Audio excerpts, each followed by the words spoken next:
section we are discussing about the depositional landforms by the groundwater. Depositional work. As the chemical erosion of carbonate rocks continues, the groundwater or the solvent receive more and more solids and become saturated with sediments.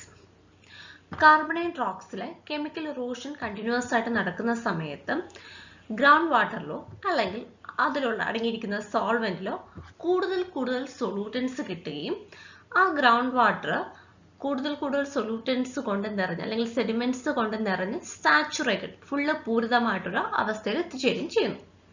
അപ്പോൾ ആ ഒരു ground വാട്ടറിൽ full sediments നിറഞ്ഞു കഴിഞ്ഞാൽ അതിനത് എവിടെയെങ്കിലും deposit ചെയ്തേ പറ്റത്തുള്ളൂ. അങ്ങനെയാണ് ഡെപ്പോസിഷൻ വർക്ക് അണ്ടർഗ്രൗണ്ട് വാട്ടറിൽ നടക്കുന്നത്.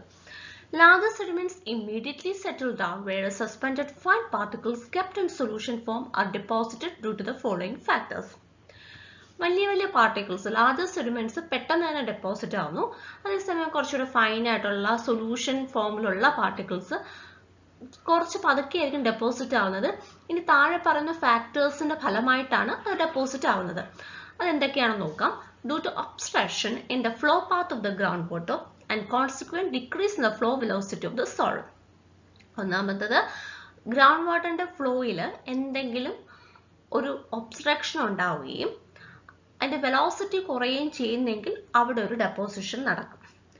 Second, due to evaporation of water because of increase in temperature and consequent decrease in the volume of groundwater and increase in the solute water ratio. രണ്ടാമത്തേതെന്ന് പറയുന്നത് ഇവോപ്പറേഷൻ കൂടുതലായിട്ട് നടക്കുമ്പോൾ അത് temperature കൂടുന്നതിന്റെ ഫലമായിട്ട് evaporation കൂടുകയും evaporation കൂടുമ്പോൾ എന്ത് സംഭവിക്കും? സ്വാഭാവികമായിട്ടും വാട്ടർ ഇവോപ്പറേറ്റ് ചെയ്തു പോകും. അങ്ങനെ ഗ്രൗണ്ട് വാട്ടറിന്റെ വോളിയത്തിനൊരു കുറവ് സംഭവിക്കുകയും ഇവോപ്പറേഷൻ കൂടുമ്പോൾ ഗ്രൗണ്ട് വാട്ടറിന്റെ അളവ് കുറയുന്നതിനൊപ്പം തന്നെ അതിലടങ്ങിയിരിക്കുന്ന സൊല്യൂട്ട് വാട്ടർ റേഷ്യോ വളരെയധികം കൂടുന്നതിന്റെ ഫലമായിട്ടും ഡിപ്പോസിഷൻ നടക്കും. Third, due to the decrease in the solution capacity of groundwater. Ground വാട്ടറിന്റെ സൊല്യൂഷൻ കപ്പാസിറ്റി കുറഞ്ഞു വരുന്ന സമയത്തും അവിടെ ഒരു ഡിപ്പോസിഷൻ വർക്ക് നടക്കും. അപ്പോൾ ഈ മൂന്ന് കാര്യങ്ങൾ കൊണ്ടാണ് ഫൈൻ പാർട്ടിക്കിൾസിന്റെ ഡിപ്പോസിഷൻ നടക്കുന്നത്. അതേസമയം ലാർജ് സെഡിമെന്റ്സ് ആണെങ്കിൽ പെട്ടെന്ന് തന്നെ ഡിപ്പോസിഷൻ നടക്കും. Now we can look upon the various depositional landforms by the underground water. First, speleothems.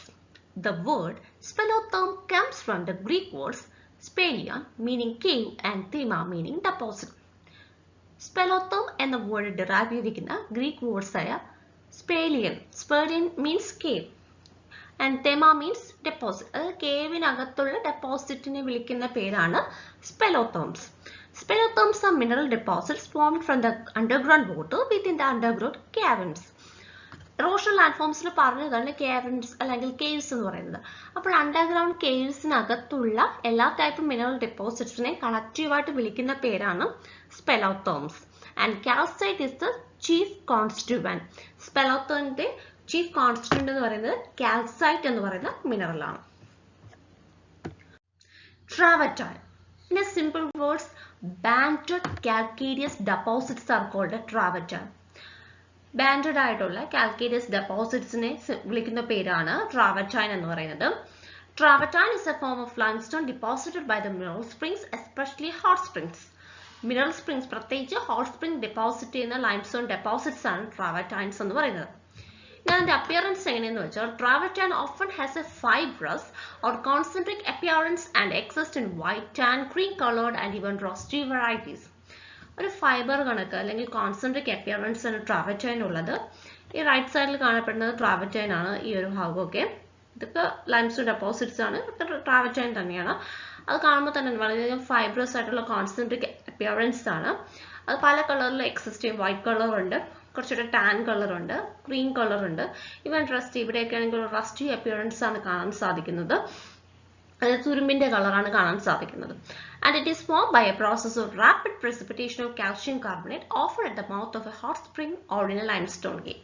ഇനി ഈ ട്രാവറ്റൈൻ എങ്ങനെയാണ് ഫോം ചെയ്യുന്നതെന്ന് വെച്ചാൽ ഒരു ഹോട്ട് സ്പ്രിങ്ങിന്റെ മൗത്തിലോ അല്ലെങ്കിൽ ഒരു ലൈംസ്റ്റോൺ കേവിലോ പെട്ടെന്ന് തന്നെ ഒരു കാൽഷ്യം കാർബണേറ്റിന്റെ precipitation നടക്കുമ്പോൾ ഉണ്ടാകുന്ന ഒരു ഫീച്ചറാണ് ട്രാവറ്റൈൻ.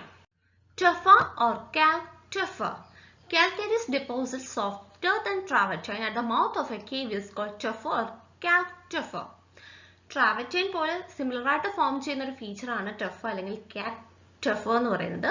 ഇതിന്റെ ഡിഫറൻസ് എന്ന് പറയുന്നത് ട്രാവറ്റൈനെ അപേക്ഷിച്ച് വളരെയധികം സോഫ്റ്റ് ആയിട്ടുള്ള കാൽക്കേരിയസ് ഡെപ്പോസിറ്റ്സ് ആണ് ടഫ് അല്ലെങ്കിൽ calc tuff എന്ന് പറയുന്നത്. Stalactites, solid conical depositional features hanging from the cavern's roofs are called stalactites. These are formed in a region rich with limestone where caverns have been formed. Underground water and deposition landforms ഏറ്റവും important ആയിട്ടുള്ള ഒരു feature ആണ് stalactites എന്ന് പറയുന്നത്. Caverns അല്ലെങ്കിൽ erosional cavities ആയിട്ടുള്ള erosional ഫീച്ചേഴ്സിൽ പറഞ്ഞതാണ് caverns അല്ലെങ്കിൽ caves. ഈ caverns അല്ലെങ്കിൽ caves-ന്റെ roofs-ൽ നിന്ന് ഹാങ് ചെയ്ത് കാണപ്പെടുന്ന സോളിഡ് കോണിക്കൽ ആയിട്ടുള്ള depositional feature ആണ് stalactite. ഒരു ഫിഗറിൽ കാണാൻ സാധിക്കും ആ കേവിന്റെ മുകൾ ഭാഗത്തു നിന്ന് ഹാങ് ചെയ്തിട്ടുള്ള സോളിഡ് ആയിട്ടുള്ള കോണിക്കൽ depositional feature ആണ് stalactite എന്ന് പറയുന്നത്. And they are formed when the calcium carbonate dissolved in groundwater get deposited once the water evaporates. ഇത് എങ്ങനെയാണ് ഫോം ചെയ്യുന്നതെന്ന് വെച്ചാൽ വെള്ളം സർഫസിൽ കൂടെ വെള്ളം താഴോട്ട് ഊർന്നിറങ്ങുന്ന സമയത്ത് ലൈംസ്റ്റോൺ റോക്സിൽ എത്തുന്ന സമയത്ത് കാൽഷ്യം കാർബണേറ്റുമായിട്ട് അത് മിക്സ് ചെയ്യുന്നു. അങ്ങനെ ഇത്തരത്തിൽ കാൽഷ്യം കാർബണേറ്റുമായിട്ട് മിക്സ് ചെയ്ത ഗ്രൗണ്ട് വാട്ടർ ഒരിക്കൽ ഇവോപ്പറേഷൻ സംഭവിക്കുന്ന സമയത്ത് വാട്ടർ ഇവോപ്പറേറ്റ് ചെയ്ത് അങ്ങ് പോവും. ബാക്കിയുള്ള ഡെപ്പോസിറ്റ്സ് അതിൽ കാൽഷ്യം കാർബണേറ്റ് ഇങ്ങനെ ഹാങ്ങിങ് രൂപത്തിൽ അവിടെ ഡെപ്പോസിറ്റ് ചെയ്യും. കാലക്രമേണ ഓരോ ഡ്രോപ്പായിട്ട് ഡെപ്പോസിറ്റ് ചെയ്ത് അത് stalactite ആയിട്ട് മാറും. The hanging structure of the lime left is known as stalactite. Its breadth is more near the ceiling as compared to its tip. ഇതിന്റെ ഒരു പ്രത്യേകത അതിന്റെ ബ്രെത്ത് ഏറ്റവും കൂടുതൽ സീലിംഗിലാണ് ഉള്ളത്. ടിപ്പിനെ അപേക്ഷിച്ച് ബ്രെത്ത് കൂടുതൽ സീലിംഗിലായിരിക്കും. Stalagmite, broad conical pillar developing on the floor of the cavern in the limestone region are called stalagmite. Stalactite പോലെ തന്നെ ഡെവലപ്പ് ചെയ്യുന്ന മറ്റൊരു ഫീച്ചറാണ് stalagmite എന്ന് പറയുന്നത്. Stalactite ഒരു അപ്പർ സീലിംഗിൽ നിന്നാണ് വരുന്ന ഡെപ്പോസിറ്റ്സ് ആയിരുന്നെങ്കിൽ ഒരു കേവിന്റെ ഫ്ലോറിൽ കാണപ്പെടുന്ന ബ്രോഡ് ആയിട്ടുള്ള കോണിക്കൽ പില്ലേഴ്സിനെ വിളിക്കുന്ന പേരാണ് stalagmite. The water containing limestone in the solution seeps through the rocks of the cavern in the form of continuous train of drops. The drops of lime water which fell on the ground get evaporated and a structure made of lime called stalagmite is formed. നേരത്തെ പറഞ്ഞ stalactite form ചെയ്യുന്ന അതേ ഒരു process തന്നെയാണ് stalagmite form ചെയ്യുന്നത്. Limestone ടെറൈനിൽ കൂടെ water വരുന്ന സമയത്ത് അതിലുള്ള കാൽഷ്യം കാർബണേറ്റ് അല്ലെങ്കിൽ ലൈം കണ്ടന്റ് അതിൽ ഡിസോൾവ് ചെയ്യുന്നു. ഇത്തരത്തിലുള്ള ഡിസോൾവ് ചെയ്ത വാട്ടറിൽ ഇവോപ്പറേഷൻ സംഭവിക്കുന്ന സമയത്ത് അത് ഡെപ്പോസിറ്റ് ചെയ്ത് അത് ഫ്ലോറിലാണ് ഡെപ്പോസിറ്റ് ചെയ്യുന്നതെങ്കിൽ അതിനെ stalagmite എന്ന് വിളിക്കുന്നു. അതേസമയം അത് സീലിംഗിലാണ് ഡെപ്പോസിറ്റ് ചെയ്ത ഒരു സ്ട്രക്ചർ ഉണ്ടാവുന്നതെങ്കിൽ അതിനെ stalactite എന്ന് വിളിക്കുന്നു.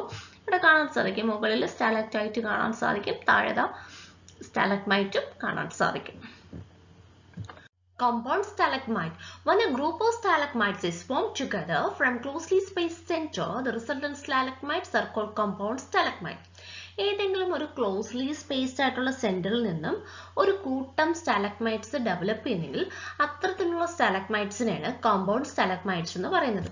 അപ്പോൾ ഇവിടെ നോക്കാം, ഇവിടെ ഒരു സ്റ്റാലഗ്മൈറ്റ് ഉണ്ട്, അത് ഒരുപാട് സ്റ്റാലഗ്മൈറ്റ്സ് അതിന് ചുറ്റും ഡെവലപ്പ് ചെയ്തിട്ടുണ്ട്. ഇത്തരത്തിലുള്ള സ്റ്റാലഗ്മൈറ്റ്സിനെയാണ് കോമ്പൗണ്ട് സ്റ്റാലഗ്മൈറ്റ് എന്ന് വിളിക്കുന്നത്. Cave pillar or column or pillar. When a stalactite and stalagmite happen to join together, it gives rise to pillar or columns of different diameters.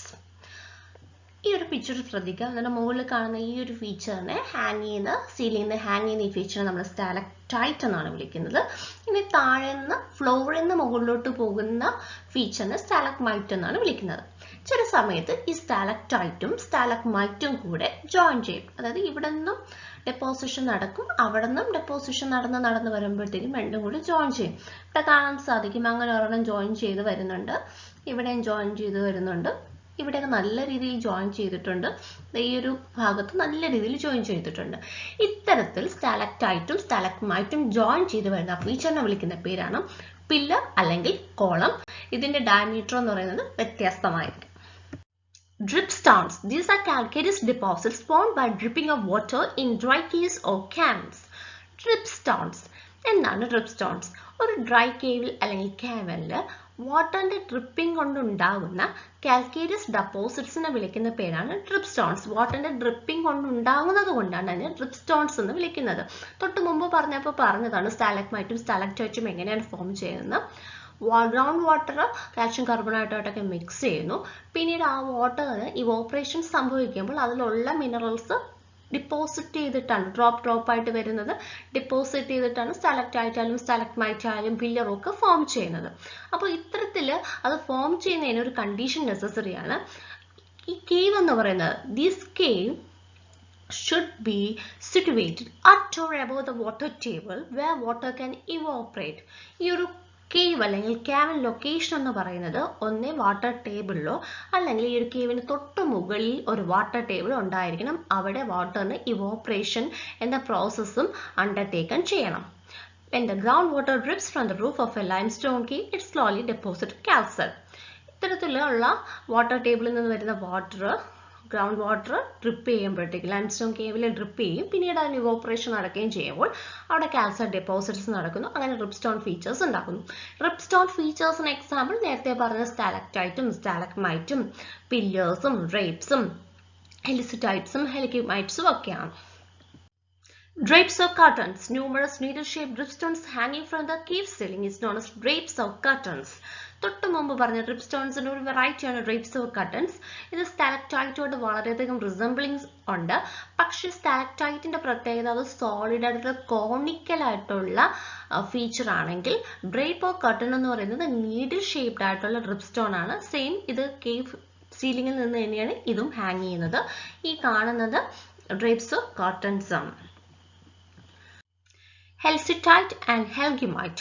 Sideward growth from stalactite is known as Helsitite and sideward growth from stalagmite is known as Helgimite. Stalactite നേരത്തെ പറഞ്ഞു സീലിംഗിൽ നിന്ന് വരുന്ന solid ആയിട്ടുള്ള conical പ്രൊജക്ഷനെയാണ് stalactite എന്ന് പറയുന്നത്. അത്തരത്തിൽ നിന്ന് വരുന്ന പ്രൊജക്ഷനിൽ നിന്നും സൈഡിലോട്ടുള്ളൊരു ഗ്രോത്ത് ഉണ്ടാകുന്നെങ്കിൽ അത് ഹെൽസിറ്റൈറ്റ്. ഇനി സ്റ്റാലഗ്മൈറ്റ് എന്ന് പറയുന്നത് ഗ്രൗണ്ട് ഫ്ലോറിൽ നിന്ന് വരുന്ന ഫീച്ചറാണ്. അതിൽ നിന്നും സൈഡിലോട്ട് ഗ്രോത്ത് ഉണ്ടാകുന്നെങ്കിൽ അത് ഹെൽഗിമൈറ്റ്. Then globulite. The helsicite of globular structure is called globulite. അത് ഇപ്പോൾ സ്റ്റാലക്ടൈറ്റ് എന്ന സൈഡിലോട്ട് പോകുന്ന ഫീച്ചറിനെ ഹെൽസിറ്റൈറ്റ് എന്ന് വിളിച്ചു. ഹെൽസിറ്റൈറ്റിന്റെ ഷേപ്പ് ഗ്ലോബുലർ ആണെങ്കിൽ അതിനെ വിളിക്കുന്ന പേരാണ് ഗ്ലോബുലൈറ്റ്സ്. Travertine terraces. Hot springs that rise up through the limestone dissolve the calcium carbonate and deposit the calcite that makes the travertine terraces. Limestone ടോപ്പോഗ്രാഫിന്ന് ഡെവലപ്പ് ചെയ്യുന്ന ഹോട്ട് സ്പ്രിങ്സ് അതിലുള്ള കാൽഷ്യം കാർബണേറ്റിനെ ഡിസോൾവ് ചെയ്തിട്ട് കാൽസൈറ്റിനെ ഡെപ്പോസിറ്റ് ചെയ്ത് ഉണ്ടാക്കുന്ന ഫീച്ചറാണ് ട്രാവറ്റൈൻ ടെറാസസ്. അത് ടെറസ് പോലെ ഒരു സ്റ്റെപ്പ് കണക്ക് കാണപ്പെടുന്നത് കൊണ്ട് അതിനെ ട്രാവറ്റൈൻ ടെറാസസ് എന്ന് വിളിക്കുന്നു. ട്രാവറ്റൈൻ നേരത്തെ പറഞ്ഞാണ് ബോത്ത് കാൽക്കേരിയസ് ഡെപ്പോസിറ്റ്സിനെയാണ് ട്രാവറ്റൈൻ എന്ന് വിളിക്കുന്നത്.